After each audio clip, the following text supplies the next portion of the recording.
복잡한 정치권 이슈를 한 칼에 정리하는 시간 한칼 토론입니다. 오늘도 김준일 시사평론가 그리고 공론센터의 장성철 소장 두 분 나오셨어요. 어서 오십시오. 안녕하세요.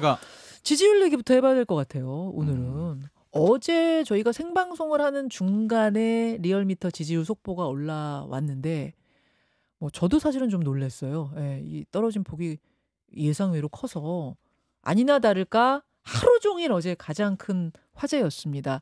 김준일 평론가. 예. 저 어느 정도인지 좀 브리핑을 해주시겠어요? 예. 일단 리얼미터 기준으로 좀 먼저 말씀드리고 네. 다른 여론조사 조금 설명을 드릴게요. 예. 리얼미터가 에너지경제신문 의뢰로 지난 11일에서 14일, 그러니까 지난 주 중에 조사한 겁니다. 만 18세 이상 2,003명을 대상으로 ARS 조사를 했는데 네. 대통령 국정수행 평가, 긍정평가가 51.1%를 기록했는데 그 전주에는 56.5거든요.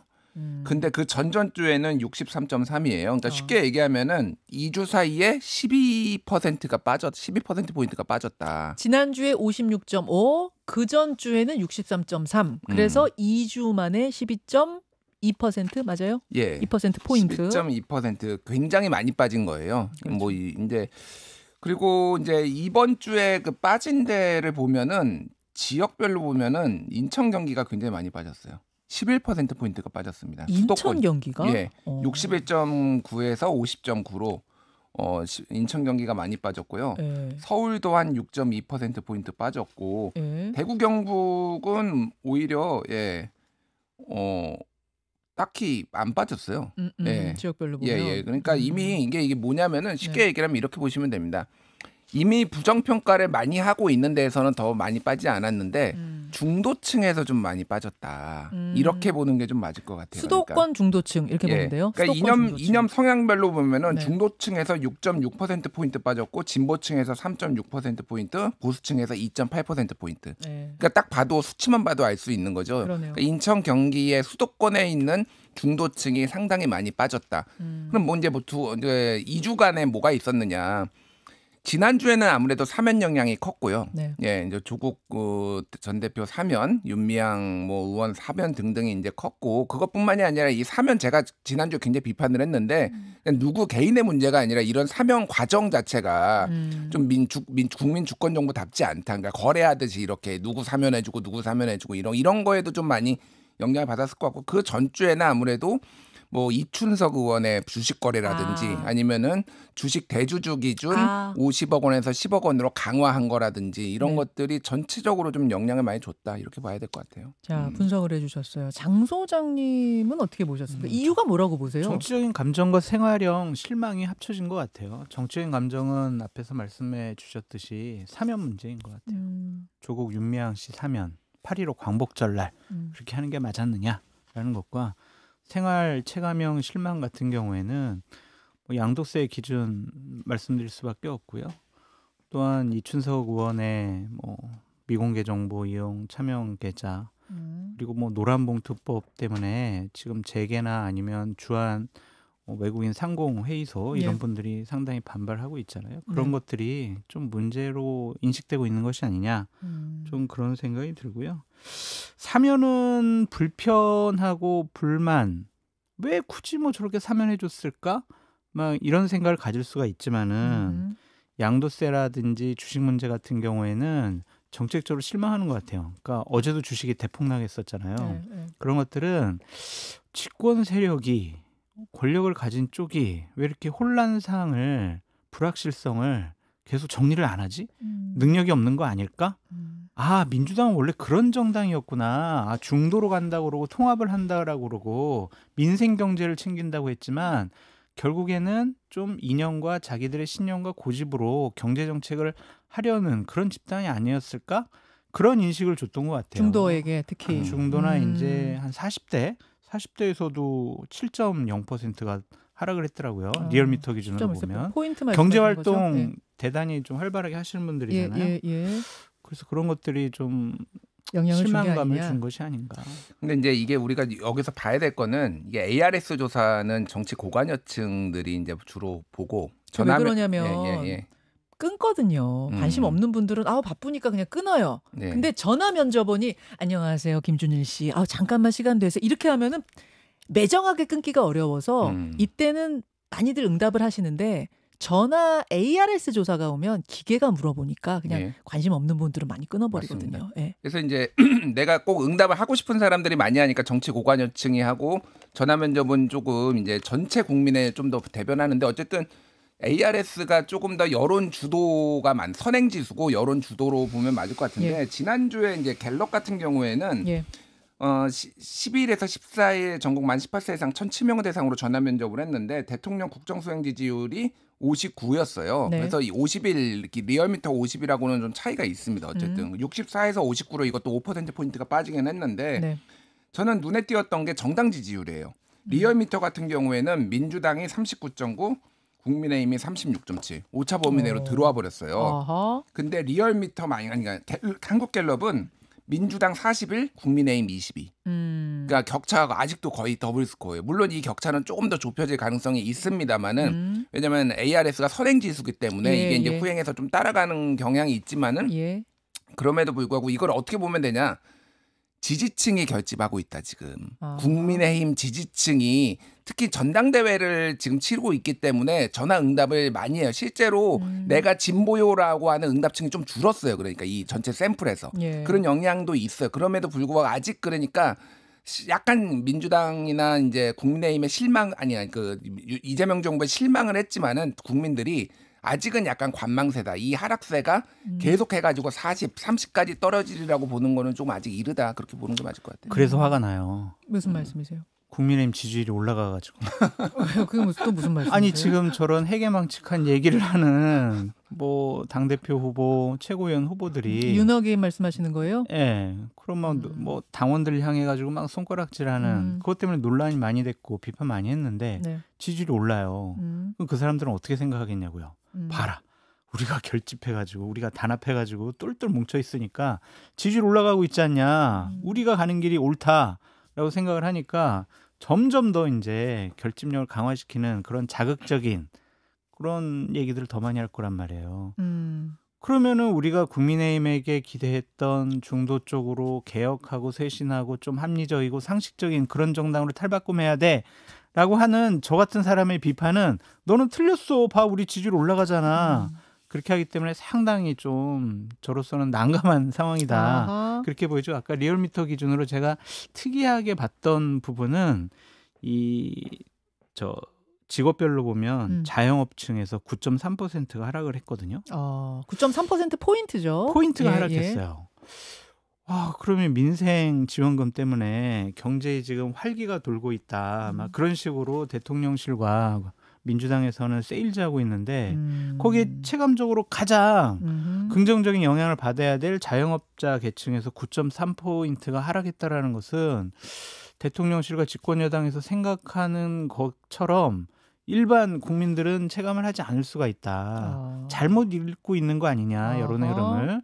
그것도 한번 짚어보고 싶어요. 자, 여러 가지 요인들을 다 짚어주셨어요. 뭐 이렇게 큰 폭으로 하락하는데 딱 한 가지 요인만 있는 건 아닐 겁니다. 뭔가가 누적이 되고 쌓여서 한 번에 터지는 걸 텐데 그럼에도 불구하고 가장 최근 가장 큰 영향을 준 마지막 트리거는 조국 전 대표 사면이었을 거라는 데 이견이 거의 없으시더라고요. 뭐 정치권이나 전문가들이나. 조국 전 대표 얘기를 좀 해보죠. 조국 전 대표. 어제 첫 언론 인터뷰를 했는데 거기서 출마할 거다. 다음 6월 선거, 그게 지방선거가 됐든 국회의원 재보궐선거가 됐든 난 출마할 거다라는 의사를 분명히 밝혔습니다.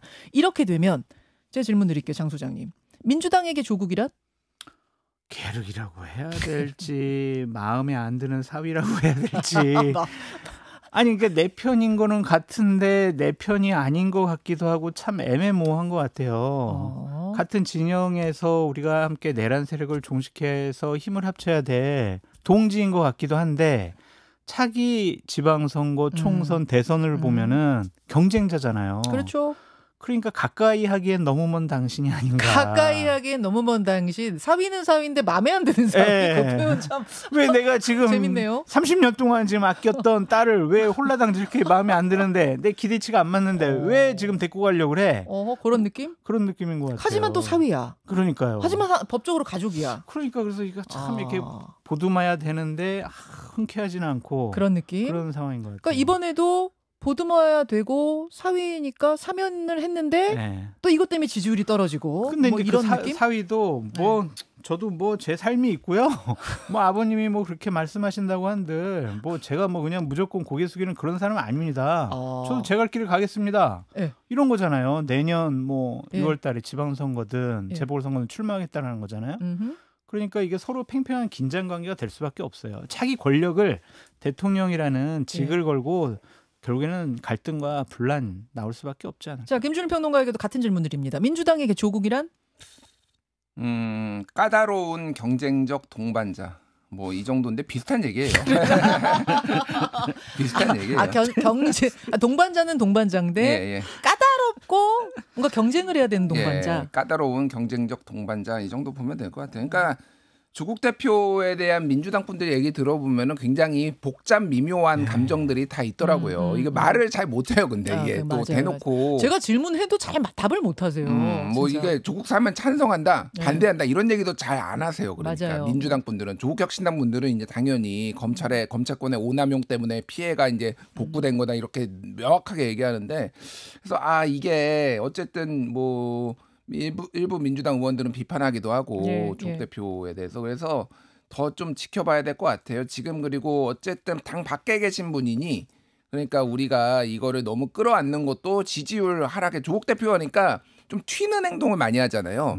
그게 민주당의 지지율에 계속 영향을 줄까 약간 걱정하시는 분들이 있더라고요. 뭐 민주당하고 다른 당인데 보기에는 그렇게 안 달라 일반 사람들이 보기에는 안 달라 보이는 거예요. 그러니까 범여권 이렇게 묶이니까 그렇죠. 조국 대표의 행동이 뭐 어제 그러니까 뭐 그 논란의 된장찌개 사실 뭐 그렇게 논란이 될 것인가 생각은 했지만 뭐 그런 거 하나하나도 약간 부담 같이 느끼더라고요. 엄연히 다른 당이고 선거에 나가면 다른 당으로 경쟁해야 되는데 또 이렇게 특히 중도층이 보기엔 또 같은 당으로 보이니까 같은 팀으로 보이니까 이런 게 이런 면에서 아까 마음에 안 드는 사위?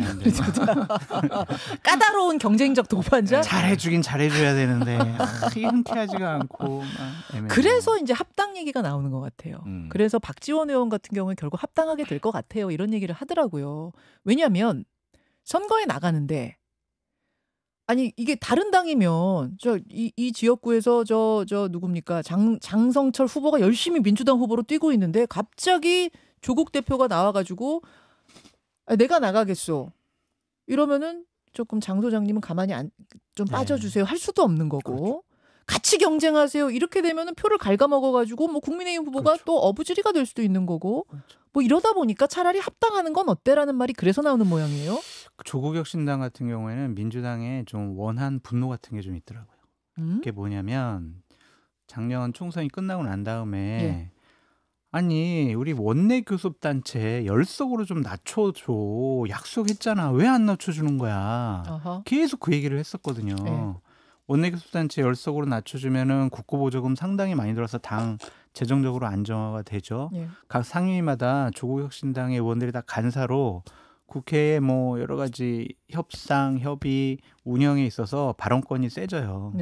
그렇기 때문에 당내 위상이 훨씬 커지거든요. 당연하죠. 근데 그걸 안 해줬단 말이에요. 그러니까 좀 원한이 있는 거잖아요. 미운 사위 뭐 그냥 뭐 용돈도 좀 줘야 되는데 용돈 주기도 싫고 막 그냥 견제하고 뭐 그런 거잖아요. 그러니까 그런 것에 대해서 내년에 지방선거 때 두 세력이 민주당과 조국혁신당이 협업을 해가지고 자 여기는 너희들이 출마하고 여기는 우리가 출마하고 과연 이렇게 될 것인가. 그것 때문에 상당히 갈등과 분란이 심해질 거예요. 그러니까 박지원 의원 같은 경우에는 가두리 양식장에다 그냥 가둬버리자 우리. 가두리 양식장? 네. 합당해가지고 합당해버리자. 그래가지고 우리가 뭐 여러 가지로 함께 할 수 있게. 할 것 같아요? 안 할 것 같아요? 안 하죠. 김준일 평론가? 조국혁신당이 해야 될 이유가 지금은 없습니다. 없어요. 예, 없어요. 왜냐하면은 조국혁신당은 거기 들어가면은요, 조국 대표도 뭐 뱀의 머리에서 용 꼬리가 되는 그렇죠. 거고요. 어허허. 나머지 의원들도 본인들이 존재감이 없어지는 거고 어허. 당원들도 굉장히 많이 있는데 그 당원들이 생각보다 예. 같이 가는 걸 안 좋아해요. 그러면은 합당하는 거예요. 6월 3일 선거에서는 어떤 식으로 나갈 거라고 보시는 거? 합당 안 하면? 예, 고도의 이제 정치 공학이 이제 예. 발휘가 돼야 되는데 이제 세 가지 정도 가능성이 있는 것 같아요. 이제 합당 가능성은 빼고 일단은 합당 없으면 두 번째가 과거에 이제 민주 진보 진영에 있던 선거연합 방식이에요. 그러니까 국민참여당이라든지 뭐 통합통진당이나 정의당이라든지 뭐 이런 데하고 했던 거. 협상을 하는 거죠. 이 지역구에서는 우리가 낼 테니 민주당은 내지 말아라. 그 대신에 저 지역구에서는 우리가 예를 들면은 단일화해주거나 안 내겠다. 전폭적으로 밀어주겠다. 이런 식으로 부분적으로 할 수도 있고요. 아니면 세 번째 가능성은 호남을 제외하고는 그러니까 호남에서는 경쟁하고 나머지에서는 가급적이면은 그냥 알아서 지민 비조했듯이 그런 식으로 조국혁신당이 조금 적당히 왜냐하면 이쪽 우리가 후보를 내서 국민의힘이 이길 가능성이 있는 데는 결국은 그거는 그렇게 되면은 예전에 정의당이 욕먹었듯이 그런 식으로 될 가능성이 있으니까 알아서 그냥 호남만 이렇게 집중하는 이런 방식도 좀 있을 것 같아요. 리얼미터 어제 그 지지율 조사를 보면은 정당 지지율에 있어서 호남이 눈에 띕니다. 지금 보여드리고 있는 건 전체적인 전국의 정당 지지율인데 민주당 정당 지지율도 상당히 많이 떨어졌는데 특히 호남에서는 한 달 전에 민주당 지지율이 79%던 것이 어제 조사에선 39%까지 떨어졌어요. 엄청나게 지금 떨어지는 상태더라고요. 그래서 79에서 30군지 40군지 한번 바깥에서 봐주세요. 하여튼 상당히 많은 폭이 떨어졌습니다. 한 달 만에. 왜 그런가 봤더니 민주당 지지율 자체가 내려간 것도 맞지만 조국혁신당 지지율이 또 올라간 게 있더라고요. 이런 식으로 좀 경쟁을 한다는 이야기죠. 그렇다 보니까 민주당에게 조국이란 이게 상당히 지금 어려운 까다로운 조국혁신당이란 그런 존재일 것이다. 그렇죠. 네. 알겠습니다. 이 이야기 댓글쇼에서 좀 더 이어가 보기로 하고 이제 전당대회 3일 남았나요? 국민의힘 얘기로 넘어가 보겠습니다. 국민의힘. 조경태 후보가 제시한 조안 단일화. 안철수 조경태 단일화의 최후 통첩 시한은 어제까지였어요. 어제 자정까지였어요. 그러니까 오늘 0시까지였어요. 안 됐습니다. 단일화. 그러니까 이제 이대로 가는 겁니다. 이대로 4명의 후보가 경쟁하며 가는 겁니다. 이렇게 되면 판세가요. 장 소장님. 이제 단일화는 안 됐으니까 판세는 누구하고 누가 결선 올라가는 각이에요? 뭐 김문수, 장동혁 이 두 분이 올라가겠고 3, 4등이 단일화를 한다고 그래서 1등이 되기는 어려울 것 같아요. 그래서 뭐하러 단일화를 하려고 했느냐. 그 점에 있어서 상당히 좀 회의적이고 지난 주말에 장동혁 후보를 미는 쪽 분들을 좀 만났어요. 그랬더니 딱 이 얘기를 하더라고요. 누가 될 것 같아? 제가 물어봤어요. 그랬더니 아이 뭐 김문수 후보가 되겠죠. 라고 얘기를 했는데 딱 의미심장한 얘기를 했습니다. 뭐요? 다음 주 월요일부터 좀 보시죠 이러더라고요. 그게 무슨 말이에요? 조직을 동원하겠다는 것 같아요. 본격적으로. 그러니까 다음 주 월요일이란 건 이번 주 월요일 그렇죠. 말하는 거죠? 어제부터 장동혁 후보를 밀기 위해서 본격적으로 조직을 가동하겠다. 지금 현역 의원들이 다 장동혁 의원 쪽에 좀 가 있는 대부분 거죠? 그렇잖아요. 그러니까 합동연설회장 가면은 김문수 후보보다 장동혁 후보에 대한 연호와 환호와 응원이 훨씬 더 세잖아요. 그것이 이제 조직이 붙어서 그렇거든요. 그러니까 그거를 본격적으로 좀 가동시켜 보겠다. 그렇더라도 붙지 이게 과연 1차 투표에서는 역전할 수 있을까? 그래서 결선 가서 한번 역전승을 노려보겠다. 그런 전략 같아요. 여하튼 결선에는 김문수, 장동혁, 김문수 두 후보가 올라갈 가능성이 크다 그렇게 보시는 맞습니다. 거죠? 어제요 굉장히 인상적인 장면이 하나 있었어요. 지난번에 김문수 후보 앞에서 전환기 씨가 딱 나타나가지고 나는 장동혁을 지지합니다 이렇게 얘기했던 거 그게 화제가 됐는데 어제는 말입니다. 전환기 씨가 김문수 후보 농성장을 찾아가가지고 이렇게 얘기합니다. 대화 들어보시죠. 제 유력한 지금 김문수 후보든 장동혁 후보든 다 훌륭한 지도자입니다. 전환길이가 선동해서 누구를 지지한다 이런 거는요. 당원들에 대한 제 역할이 아니거든요. 그래서 그걸 잘못 알려졌다는 것에 대해 바로 잡아드리고 싶고요. 제 자그마한 부탁 하나 있는데요. 다가올 8월 20일 전당대회. 그래서 그때 저도 좀 들어가게 좀 해주십시오. 요 뒤를 잘라버렸어요. 편집으로. 요 뒤가 재밌는데 저거를 물어보니까 김문수 후보가 굉장히 당황을 해요. 그러니까 전환기 씨가 또 물어봐요. 저 들어가게 해주실 거죠? 굉장히 당황하다 김문수 후보가 그거는 제 소관이 아닙니다. 요 장면인데 저는 저걸 보면서 주목한 게 지금 전환기 씨가 두 유력 후보를 왔다 갔다 하면서 이 사람 지지한다고 했다가 뭐 그건 또 아니라고 했다가 막 이게 막 좌지우지 이 판을 흔들고 있구나 뭐 이런 느낌이 좀 들었어요. 어떻게 보셨어요? 국민의힘의 주인은 전환길이 맞네요. 예, 제가 아무리 봐도 전환길 하나에 저렇게 유력 후보들이 다 지금 들썩들썩하고 있는데 뭐 전환길 씨가 그러니까 지금 상황에서 뭐 보험을 들어놓은 것 같아요. 김문수 후보 측이 될 가능성도 있는데 섭섭하게 그럼 본인에 대한 징계 막 세게 떨어지고 그럴 가능성도 김문수는 복수합니다. 제가 장담하는데 무슨 말이에요, 복수한다. 예, 장담하는데 김문수 후보가 당대표 되면은요 네. 예전에 그 한덕수 총리 옹호하려고 했던 분들도 아마 다 윤리위 보낼 거예요. 저는 그렇게 봅니다. 예, 그런 분이라서 굉장히 개인 의견? 예, 개인 의견이에요. 정말 예. 맞대요. 예. 그래요? 네. 정말 정kur수에서 얘기해드릴게요. 그러니까 뭐 어쨌든 네, 지금 저는 1차 투표에서 장동혁 후보가 김문수 이길 수도 있겠다 그 생각 들어요. 1차에서? 예, 1차에서 50% 넘겨버린다고요? 50%를 넘기는 게 아니라 순위가 김문수 장동혁이 아니라 장동혁 김문수가 될 수도 있겠다. 아니면 뭐 그렇지 않더라도 굉장히 붙을 가능성이 상당히 높아요 지금. 그렇습니까? 예, 아니 김문수 후보는 지금 대선 끝난 지 얼마 안 돼 갖고 그 동력이 아직 남아 있는 거 아니에요? 심상치 않아. 인기가? 우리 장 소장님이 말씀해 주셨는데 예. 지금 조직이 다 붙었어요. 그리고 연설을 어쨌든 기가 막히게 하더라고요. 그게 뭐 좋은 의미인지 나쁜 의미인지 모르겠으나 선동도 기가 막히게 하고 장동혁 의원이 사람을 좀 끌게 당원들의 피가 끓게 연설을 잘하더라고요. 예. 장동혁 후보가 1위로 결선 올라갈 것 같다. 장 소장님도 그렇게 보십니까? 아니요, 저는 뭐 김문수 후보가 결국엔 될 거는 같은데. 결국은 김문수 후보가 될 거. 결국은 누가 될 것 같아요? 결국은 김문수가 될 것 같아요. 두 분 다 그렇게 내다보시는군요. 저 전환길 씨 때문에 참 큰일 났다라는 생각이 들고 저분은 참 창피한 거라든지 남의 시선을 의식하지 않는 것 같아요. 그러니까 저런 식으로 가가지고 막 본인 유튜브에서 자랑스럽게 얘기하는데 참 큰일 났다 한마디로 진짜.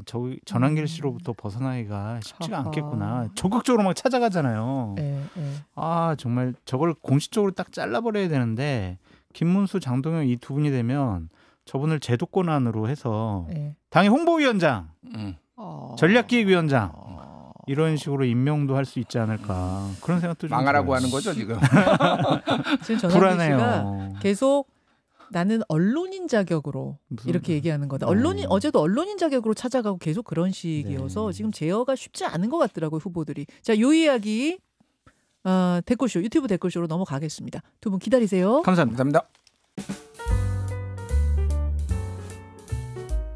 김현정의 뉴스쇼는 시청자 여러분의 참여를 기다립니다. 구독과 좋아요, 댓글 잊지 않으셨죠? 알림 설정을 해두시면 평일 아침 7시 10분 실시간 라이브도 참여하실 수 있습니다.